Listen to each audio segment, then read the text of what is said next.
Hello बच्चों, आप देख रहे हैं GMS coaching institute YouTube channel.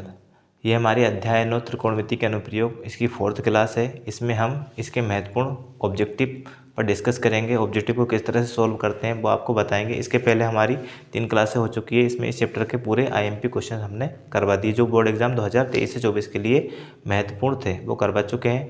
और ये हमारे आईएमपी क्वेश्चनों की एक सीरीज चल रही है, उसका ये नवा चैप्टर आज कंप्लीट हो जाएगा, है ना। देखते हैं इसके महत्वपूर्ण ऑब्जेक्टिव, है ना। पहला क्वेश्चन है आपका क्या कि एक भवन के पाद से 30 मीटर की दूरी से एक भवन के शिखर का उन्नयन कोण कितना है, 45 डिग्री है। तो भवन की क्या निकालना, ऊंचाई ज्ञात करना है, ठीक है। तो कभी भी आपको क्या दिया हो, अगर एंगल 45 डिग्री दिया हो, ठीक है, एंगल 45 डिग्री दिया हो, ठीक है।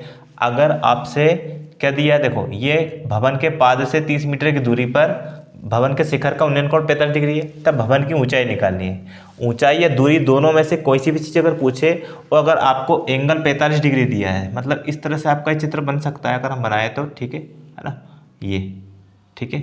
अब ये एंगल जो अवनमन कोण या उन्नयन कोण जो भी बनेगा आपका, यहाँ क्या दिया, उन्नयन कोण दिया है, ठीक है। नीचे से ऊपर देखेंगे तो उन्नयन कोण बनेगा, एंगल कितना दिया है, 45 डिग्री दिया है, ठीक है। तब और हमें ये आधार दिया है, कितना दिया है, 30 मीटर, ये आपको दिया है 30 मीटर, ठीक है। और आपको निकालना ऊंचाई। तो अगर एंगल 45 डिग्री होगा तो जो दूरी होती है वही ऊंचाई होती है, जितनी दूरी होती है उतनी ही ऊंचाई होती है। तो ऊंचाई कितनी हो जाएगी इसकी, है ना। इसका आंसर आ जाएगा आपका, इसका आंसर आ जाएगा 30 मीटर। कितना आ जाएगा, 30 मीटर। क्यों, क्योंकि एंगल कितना, अगर एंगल 45 होता है तो जो ऊंचाई और दूरी हमेशा क्या होती है, समान होती है, ठीक है। अगर दूरी हमें 30 मीटर दी है, आधार हमें 30 मीटर दिया है, तो ऊंचाई भी कितनी हो जाएगी आपकी, 30 मीटर हो जाएगी, ठीक है। इस तरह से इसका आंसर आएगा ना। सेकंड क्वेश्चन देखें, एक ऊर्ध्वाधर खंबे की परछाई खंबे की ऊंचाई के बराबर है। वही कंडीशन, देखो इसी क्वेश्चन को थोड़ा सा अलग तरह से दिया उनने कि क्या बोला गया है, परछाई खंबे की ऊंचाई के बराबर है ना। परछाई क्या होती है, ये वाली आपकी होती है परछाई, ठीक है ना, ठीक है। और ये हो गया आपका खंबा, ठीक। तो जो परछाई है, ये परछाई है और खंबे की ऊंचाई आपस में बराबर है, मतलब अगर ये h मीटर है तो ये भी कितना होगा, h मीटर होगा, ठीक है। तब हमें बताना है सूर्य का उन्नयन कोण, उन्नयन कोण कितना होगा, ये एंगल आपको बताना है। तो देखो पिछले क्वेश्चन में हमने बताया था कि अगर एंगल 45 है तो ऊंचाई और दूरी बराबर होती है। यहाँ हमें क्वेश्चन दिया है ऊंचाई और दूरी बराबर है, मतलब ये एंगल कितना डिग्री बनेगा, तो इसका आंसर आ जाएगा कितना, 45 डिग्री। इसका आंसर क्या आ जाएगा आपका, 45 डिग्री, ठीक है। तो दो क्वेश्चन आपके मोस्ट इंपोर्टेंट क्वेश्चन है ना। कि अगर आपको ऑब्जेक्टिव में पूछा जाए क्या कि एंगल 45 डिग्री दिया है और ऊंचाई दे दी, दूरी पूछी है, या दूरी दे दी ऊंचाई पूछी है, तो एंगल अगर 45 होता है तो ऊंचाई और दूरी आपस में बराबर होती है, ठीक है। जितनी ऊंचाई होगी उतनी ही दूरी होगी, ठीक। लेकिन अगर इस तरह से क्वेश्चन दिया जाए कि ऊंचाई और दूरी बराबर है ना, ये परछाई हो गई और ये खंबे की ऊंचाई हो गई, दोनों बराबर है, तब एंगल कितना बनेगा, उन्नयन कोण हमेशा कितना बनेगा, 45, ठीक है। दो कंडीशन हो गई। अब देखो अगला क्वेश्चन है, एक पेड़ की छाया 17√3 मीटर है और पेड़ की ऊंचाई 17 मीटर है, तो सूर्य का उन्नयन कोण बताना है। तो हम एक छोटा सा चित्र बनाते हैं, आपको क्लियर हो जाएगा। देखो इस तरह से, है ना। क्वेश्चन क्या दिया है आपको, देखो ये आपका हो गया पेड़, ये आपका चित्र हो गया A, B और C, ठीक है ना, ठीक। अब हमें दिया है एक पेड़ की छाया 17√3 मीटर है, छाया ही है 17√3 मीटर, ठीक है ना। और पेड़ की ऊंचाई कितनी है, 17 मीटर ये, ठीक है। तब हमसे पूछा सूर्य का उन्नयन कोण। अगर ये 2 या 3 नंबर में आएगा तो हम पूरा सॉल्व करके बताना, नहीं तो हम डायरेक्ट भी बता सकते हैं, ठीक है ना। कैसे, देखो फॉर्मूला कौन सा रहेगा, टेन थीटा। एंगल बनाना है, टेन थीटा बराबर लग अकला लंब बटे आधार। लंब कितना है 17, है ना, और आधार कितना है 17√3, ठीक है ना। और टेन थीटा का मान निकालना है तो टेन थीटा बराबर, है ना, 17 कैंसिल हो गया, कितना 1/√3, ठीक है। अब देखें आप, टेन थीटा है आपका यहाँ, तो tan theta is equal to 1/√3। Tan में किसकी वैल्यू होती है, तो टेन 30 की वैल्यू होती है। ये किसकी वैल्यू होती है, टेन 30 की वैल्यू होती है, ठीक है।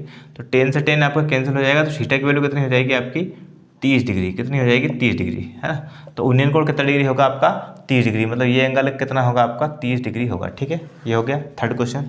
फोर्थ क्वेश्चन देखें, क्षैतिज तल से नीचे की रखी वस्तु को देखने पर क्षैतिज रेखा और दृष्टि रेखा के मध्य बने कोण को क्या कहते हैं। क्वेश्चन क्या बोल रहा है, देखो ये आपका एक लंब हो गया और ये आधार हो गया, ठीक है ना। ये ऊंचाई हो गई और ये आपकी दूरी हो गई।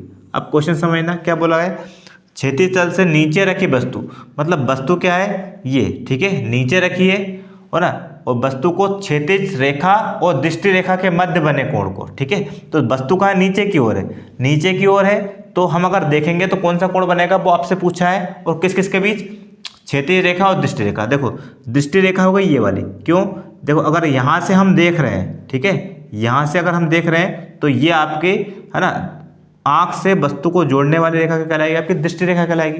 तो ये दृष्टि रेखा और क्षैतिज रेखा यहाँ बनेगी, ये क्षैतिज रेखा, ठीक है। दृष्टि रेखा और क्षैतिज रेखा के बीच जो कोण बनता है, ये वाला कोण पूछा है, तो कौन सा कोण होगा, डिग्री में नहीं पूछा, बस हमसे कोण का नाम पूछा है कि अवनमन होगा कि उन्नयन।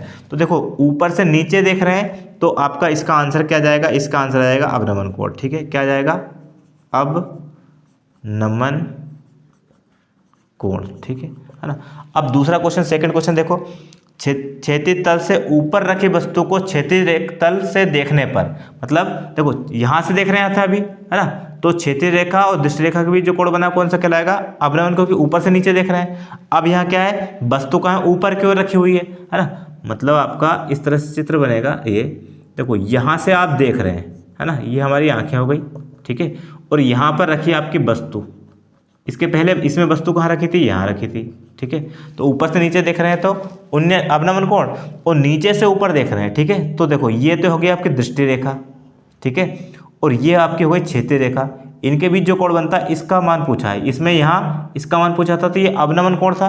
और आप नीचे से ऊपर देख रहे हैं तो ये जो एंगल बनेगा वो क्या हो जाएगा, आपका उन्नयन कोण हो जाएगा। क्या हो जाएगा, उन्नयन कोण, ठीक है, इसका आंसर ये हो जाएगा, ठीक है, ये हो गया। अब अगला क्वेश्चन देखिए आप, वह रेखा जो हमारी आंख से वस्तु को जिसे हम देख रहे हैं जोड़ती है क्या कहलाती है। तो देखो ये आंख हो गई और ये वस्तु को आंख से जोड़ने वाली रेखा क्या कहलाती है, दृष्टि रेखा कहलाती है ना, ये डेफिनेशन में आती है। तो इसका आंसर क्या हो जाएगा, ठीक है, क्या हो जाएगा, दृष्टि रेखा। क्या कहलाती है वो, दृष्टि रेखा। कौन सी रेखा, इसकी डेफिनेशन ही यही है कि वस्तु को आंख से जोड़ने वाली जो रेखा होती है वो दृष्टि रेखा कहलाती है। तो दृष्टि रेखा की डेफिनेशन है ना, ठीक है। तो ये डेफिनेशन भी आपसे पूछ सकते हैं, या इस तरह से आपको कथन दे दिया तो आपको इसका आंसर बताना है कि ये क्या होगी, दृष्टि रेखा होगी, ठीक है। अब अगला क्वेश्चन है आपका 7वां, यदि धूप में खड़े एक व्यक्ति की छाया उसकी ऊंचाई की √3 गुना है तो उस समय सूर्य का उन्नयन कोण कितना होगा, ये बताना है, ठीक है। तो क्वेश्चन समझना, इसमें छोटा सा चित्र बना लेते हैं अपन, ठीक है। ये आपका एक ये हो गया, ठीक है, चित्र हो गया, इसको नाम देते हैं A, B और ये आपका C, ठीक है। अब देखें हम क्वेश्चन में क्या बोला गया है आपको, धूप में खड़े एक व्यक्ति की छाया उसकी ऊंचाई का √3 गुना है। ये जो छाया है ऊंचाई का √3 गुना है, ठीक है, ऊंचाई का। तो ऊंचाई को अगर हम h मान लेते हैं तो छाया कितनी है उसकी √3 गुना, तो √3h। छाया कितनी है उसकी, देखो धूप में खड़े एक व्यक्ति की छाया उसकी ऊंचाई की √3 गुना है। तो जो ये छाया है ऊंचाई की √3 गुना, तो पहले हमने ऊंचाई को मान लिया h, तो ये कितने हुए इसकी, तो √3 गुना मतलब √3h हो गई, ठीक है। उस समय उन्नयन कोण बताना है, ठीक है। तो फॉर्मूला वही लगेगा, कौन सा, tan थीटा बराबर लंब बटे आधार, लंब कितना है h और आधार कितना है √3h, है ना, h से h कैंसिल, तो कितना आ गया आपका, देखो अगली स्टेप यहाँ लिख देते हैं, tan theta is equal to, ऊपर 1 बचा नीचे √3 बचा, ठीक है। तो tan थीटा, ये 1/√3 tan में किसकी वैल्यू होती है, tan 30 की, तो कितना आ जाएगा, tan 30 डिग्री, और tan से tan कैंसिल, थीटा का मान कितना आ जाएगा आपका 30 डिग्री, मतलब उन्नयन कोण कितना बनेगा आपका 30 डिग्री बनता है, ठीक है। इस तरह से आपका हो गया, है ना। अब अगला क्वेश्चन देखते हैं, देखें अगले क्वेश्चन और कुछ बचे हुए हैं, ठीक है। देखो इनकी अवनमन कोण, उन्नयन कोण और दृष्टि रेखा तीनों की डेफिनेशन हम पहले क्लास में बता चुके हैं इस चैप्टर के, ठीक है। लेकिन फिर भी यहाँ थोड़ा सा चित्र के द्वारा समझाने की कोशिश करते हैं। देखो आप, ठीक है, अवनमन कोण की डेफिनेशन पूछेंगे, ठीक है, तो किस तरह से बतानी है। सबसे पहले देखो अवनमन कोण बनता कैसे है, परिभाषा सिंपल से हो जाएगी, वस्तु नीचे हो और हम जहाँ से देख रहे हैं, ठीक है, वो हम ऊपर से देख रहे हैं, ठीक है, किसी वस्तु को हम देख रहे हैं, अगर हम ऊपर से देख रहे हैं नीचे की ओर, ठीक है, तो अवनमन कोण बनता है। तो परिभाषा क्या है, देखो हमारी आंख से जाने वाली जो सीधी रेखा होती है, ठीक है, जो किसके, पृथ्वी के समांतर होती है, ठीक है। हमारी आंख से जाने वाली जो सीधी रेखा होती है जो पृथ्वी के कैसे होती है, ये पृथ्वी उसके समांतर होती है, तो इसे बोलते हैं क्षैतिज रेखा। ये क्षैतिज रेखा की परिभाषा हो गई, ठीक है। और आंख से, ये क्या हो गई, आंख हो गई, ठीक है, ये हो गई आंख, आंख से वस्तु को जोड़ने वाली रेखा क्या कहलाती है? दृष्टि रेखा कहलाती है। तो दृष्टि रेखा की डेफिनेशन है, ठीक है। दो डेफिनेशन हो गई। एक हो गई क्षैतिज रेखा की। क्षैतिज रेखा क्या कहलाएगी? हमारी आंख से समांतर, हमारी आंख से पृथ्वी के समांतर जाने वाली रेखा, पृथ्वी के समांतर जाने वाली रेखा तो क्या कहलाएगी? क्षैतिज रेखा कहलाएगी, ठीक है। और आंख से वस्तु को जोड़ने वाली रेखा क्या कहलाएगी? दृष्टि रेखा कहलाएगी, ठीक है। ये दो डेफिनेशन हो गई आपकी दृष्टि रेखा की और क्षैतिज रेखा की, ठीक है।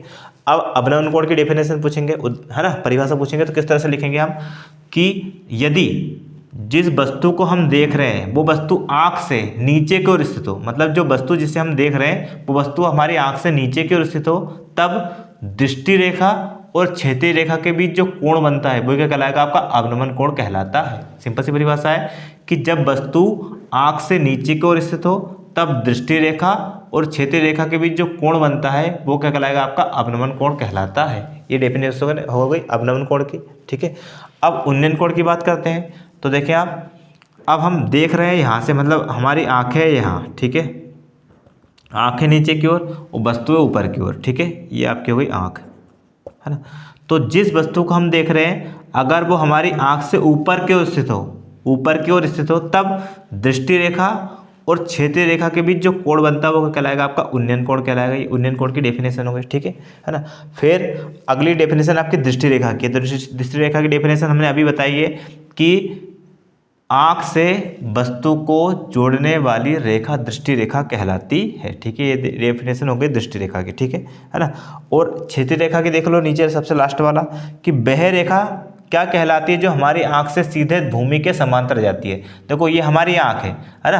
अगर ये रेखा क्षैतिज हो गई तो ये देखो भूमि के समांतर जा रही है ये वाली रेखा, और यहाँ हम यहाँ से देख रहे हैं तो ये रेखा जा रही है समांतर, जो किसके समांतर है? इसके समांतर है, भूमि से जाने वाली रेखा के समांतर है, ठीक है। तो वह रेखा जो हमारी आंख से जाती है, ऐसे होकर जाती है और पृथ्वी के समांतर होती है, वो रेखा क्या कहलाएगी? आपकी क्षैतिज रेखा कहलाएगी। ये डेफिनेशन हो गई। तो ये क्षैतिज रेखा की परिभाषा है, तो उसका क्या कहलाती है? उसे लिखेंगे हम क्षैतिज रेखा कहते हैं, ठीक है। फिर एक क्वेश्चन और आपका बनता है, उस मापक यंत्र का नाम लिखिए जिसके द्वारा किसी दूरस्थ बिंदु या ऊंचाई का कोण मापा जाता है। मतलब ये देखो दूरस्थ बिंदु का, है ना, ये क्या माप रहे हैं अपने यहाँ? कोण माप रहे हैं, ठीक है। तो उस मापक यंत्र को क्या कहते हैं? तो षष्ठक कहते हैं। क्या कहते हैं? षष्ठक कहते हैं, ठीक है। इस तरह से हम इस चैप्टर अध्याय 9 त्रिकोणमिति का परिचय, इसके सारे आईएमपी क्वेश्चंस प्लस इसके मोस्ट इंपोर्टेंट जो भी ऑब्जेक्टिव है, किस तरह से डेफिनेशन आएगी आपकी, अवनमन कोण क्या होता है, उन्नयन कोण क्या होता है, दृष्टि रेखा क्या होती है, क्षैतिज रेखा क्या होती है, इन सभी की डेफिनेशन बता चुके हैं। प्लस जो क्वेश्चन आपके बनते हैं कि ऊंचाई और दूरी बराबर होने पर उन्नयन कोण कितना डिग्री होगा? 45, है ना। और अगर एंगल 45 डिग्री है तो ऊंचाई और दूरी बराबर होगी। दो तरह के इस तरह से क्वेश्चन बनते हैं। प्लस जो भी इसके सोल्व करने वाले जो भी ऑब्जेक्टिव हमने बोर्ड पे सोल्व करवा चुके हैं, ठीक है। तो ये आपकी परीक्षा की दृष्टि से बहुत ही महत्वपूर्ण है। जो भी क्लासेस चल रही हैं आपके बोर्ड एग्जाम 2023 के लिए रामबाण साबित हो सकती है। अगर आप रोज़ क्लास देखते हो तो आपके अच्छे नंबर आ सकते हैं बोर्ड एग्जाम 2023 में मैथ्स में, ठीक है ना। अगर वीडियो अच्छी लगी हो तो लाइक शेयर और सब्सक्राइब जरूर करें। धन्यवाद, ठीक है।